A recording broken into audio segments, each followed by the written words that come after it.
साथियों, कैसे बन गई कर्नाटक में कांग्रेस की सरकार? यह बात तो बड़ी मज़ेदार है।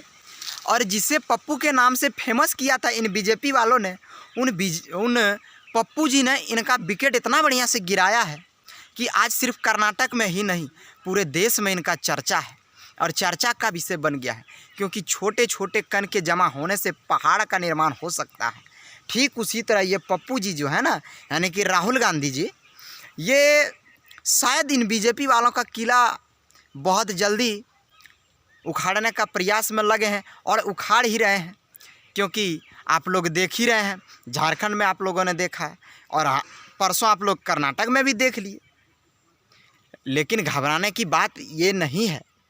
बात यह है, बहुत से लोगों ने कह रहा है कि यहाँ जो हुआ है ना, वह धर्मवाद पे हो गया। नहीं मेरे दोस्तों, धर्मवाद पे नहीं। यहाँ पे यदि वोट मिले हैं तो कर्मों के आधार पे मिले हैं। कर्म किसने किया? कर्म माननीय श्री पप्पू जी यानी कि राहुल गांधी जी ने किया। तो किस प्रकार का कर्म किया है उन्होंने लोगों के दिलों में अपना घर बनाने का प्रयास किया। यदि वो किसी तरह के बात या भाषण देते थे तो विपक्ष वालों ने उनका हमेशा मजाक उड़ाया और वो जो कहते थे वो कर दिखाए। लेकिन इन बीजेपी वालों ने हम लोगों के साथ इतना ठगी किया कि इसकी कोई सीमा नहीं है। और यदि अपना देश को बचाना है तो इन बीजेपी को भगाना होगा और कांग्रेस को लाना होगा। क्योंकि इन बीजेपी वालों के साथ ना, यह बीजेपी वाले की सरकार यदि ढंग से बोल पाते हैं तो हम गरीबों के पास, हम मजदूरों के पास, हम बेरोजगार युवाओं के पास यह बस बोल पाते हैं। लेकिन यह बड़े बड़े पूंजीपतियों के पास यह बोल नहीं पाते हैं। हम लोगों का भला यदि कोई कर सकता है तो वह कांग्रेस की सरकार है।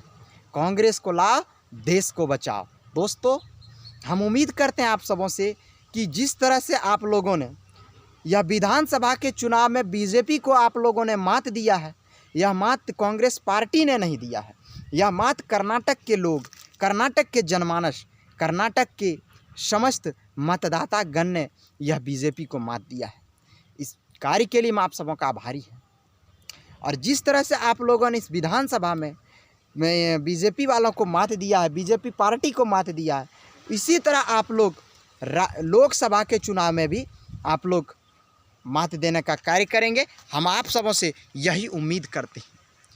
और कर्म जो कर रहे हैं वह फल का चिंता आप लोग मत करें। यदि आज मैं कांग्रेस पार्टी का प्रशंसा कर रहा हूँ, यदि यह हम लोगों के साथ गलत करेंगे तो आज मैंने जैसे बीजेपी के बारे में बोला वैसे मैं कांग्रेस पार्टी के बारे में भी बोलूँगा।